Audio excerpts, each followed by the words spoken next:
In a small village, there lived a boy named Ahmad. He would go every day to the nearby madrasa to learn the Quran. Ahmad was a quiet and truthful child. He never told lies.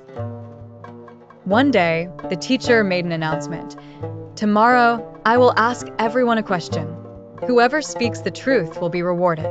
The next day, all the children gathered. The teacher asked, "If you make a mistake and no one sees you, will you still tell the truth?" Many children replied, "If no one sees, it's better to stay silent." But Ahmad raised his hand and said, "If Allah is watching, then what's the point of hiding? I must speak the truth." The teacher's eyes filled with joy.